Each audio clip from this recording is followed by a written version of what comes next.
Hi, welcome to Trinity Place. My name is Cameron Miller.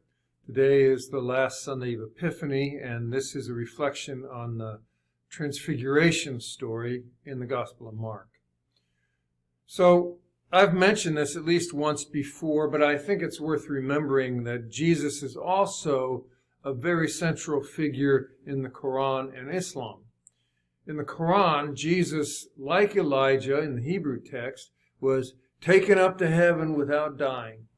This is because Jesus is a great prophet in Islam too, and it is inconceivable in Islam that Allah would kill one of his prophets. So unlike the traditional Christian interpretation found in the Passion narrative, the Quran indicates that Allah saved Jesus from the cross. He went bypassing death, and he will reappear again at the appointed time. Muslims believe that when Jesus returns, he will kill the Antichrist and bring a reign of peace and justice. And then at the end of that 40-year reign, Jesus himself will finally die because all humans do. And in fact, there's an empty burial site waiting for Jesus right alongside the place where Muhammad and two of the Sunni caliphs of Islam are buried now. Now, while I don't think that is a factual story any more than I think that Jesus hang gliding on the clouds with Elijah and Moses is factual, I think the symmetry is kind of cool. It's a powerful demonstration that Abraham's children, Moses and Jesus and Muhammad, are truly blood brothers. And that's not why this story was told, by the way. It was not about solidarity when it was told by Mark so much as it was about supremacy. Darn religion. To a first century Roman citizen living, let's say, in the boot of Italy, this story may have made the sale, so to speak. It made Jesus seem like a pretty cool God. But the 21st century North Americans, nursed from childhood on a cocktail made from one part skepticism, one part scientism, and one part rationalism, this story has a kind of Disney or Marvel comic feel to it. And to make matters worse for us, if the person hearing this story is hearing it for the first time as an adult, without any of the inoculation that many of us had in Sunday school or childhood looking up at stained glass window images, then this story makes sharing Christian wisdom way more difficult. Jesus said that we must encounter God like a child, or with the mind of a child, and that may be more true about religion than about God. We know that most religion and spirituality is not rooted in the rational, and it's not dictated to by the logical, both of which are the tools and formats upon which adulthood is constructed. And it shouldn't be based on emotionalism either, because that's a retardant to maturity.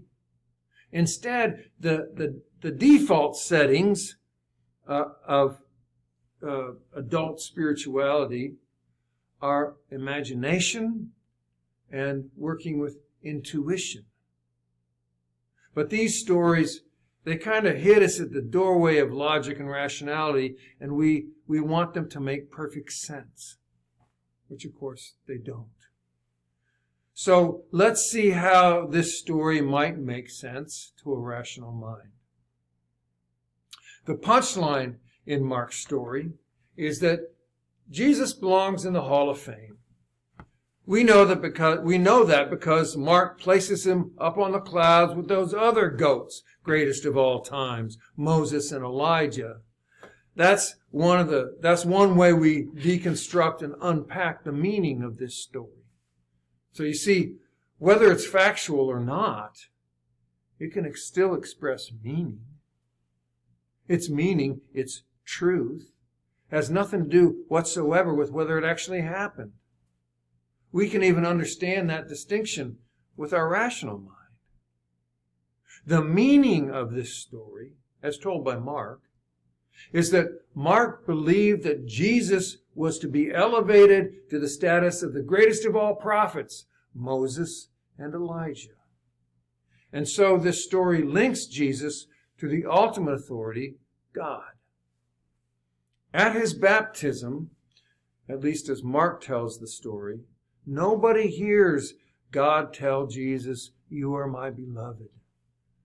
The only one who hears that is Jesus. Because in Mark, Jesus' baptism it's a private spiritual awakening. But as we get ready to hear in the Gospel of Mark about the last week of his life, Mark tells us about this transfiguration event that verifies it with witnesses so that everybody knows Jesus is God's beloved. The transfiguration is Jesus' coming out party. And there's one more thing to note. Before we fall off the scaffolding of logic and rationalism and land in the abyss of the wacko-mystical, Mark has Jesus as God's Son, right? Right from the very beginning, first sentence. This is the gospel of Jesus Christ, Son of God. But Mark doesn't have Jesus as God's only Son. Jesus is not elevated at the expense of Moses and Elijah, at least not in Mark's story. Now, the church very early on began interpreting it that way, but Mark, which is the earliest gospel, does not say Jesus is God's only Son. In Judaism, a prophet need not be the only prophet in order to be an important presence or to speak for God. A prophet, by nature of being a prophet, voices God. Now the trick for us then is discerning true prophets and false prophets rather than trying to pick the only prophet. Now unfortunately, for historical reasons, Christianity painted itself into a kind of theological corner by declaring that Jesus is the only or he's nothing at all. So if we unpeel the layers of Christian interpretation on this story from Mark, we can see it as more innocent, as a more limited claim than the one the church came to make. Mark's point was simply that Jesus belongs in the Hall of Fame right up there with those other guys.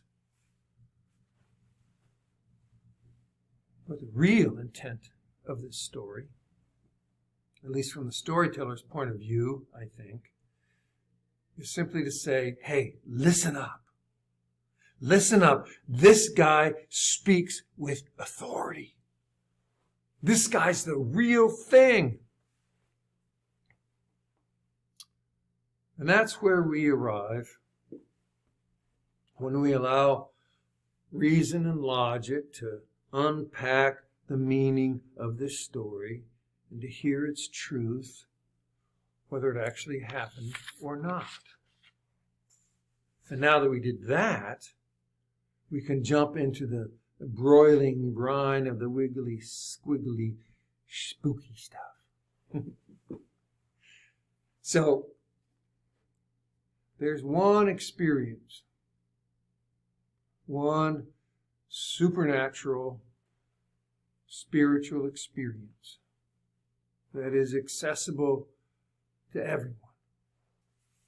It is an experience that will, and surely did, even if only briefly, transfigure us. It's a small moment, not a gigantic one.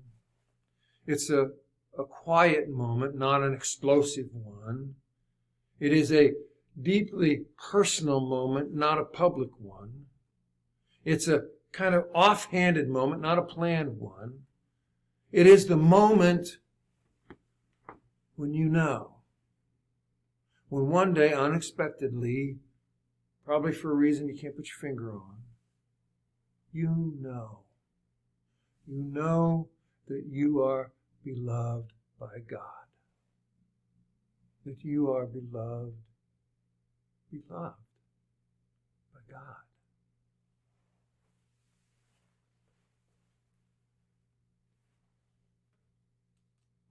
When you know, just as surely as you know how to breathe, that you are beloved by God, you're transfigured. Even if no one's there to see it. Even if it doesn't show on your face at the moment that you are transfigured. Now, I'm not talking about narcissism. It's not accessed through the ego. It comes up from the dark soil of voices and experiences that blanket our innards. It comes up unaccompanied and disconnected from our own efforts. It comes up in spite of everything to the contrary, and it's not warranted by any success or achievement we've ever had. It comes up like the first quiet rays of the sun, a velvet glow out on the darkness, almost unrecognized at first. It comes up into our stomach, and then into our throat, and then lastly into our brain. It comes up like the recognition in the gaze of another when the shutter of our eyes open and we see into each other. It comes up almost like a sheer veil being removed, and we see what was there all the time, although we never saw it, and now we see it in nakedness. You are beloved. You are beloved by God. Not just Jesus, but you. Can you feel that? Do you remember it? If you can't remember it, can you imagine, almost taste it? When you, in your body, know that you are beloved by God, or by somebody else, if not God, then you are transfigured. If you've had that experience, the quiet, brief moment of stillness when you know you are beloved, then you have been transfigured.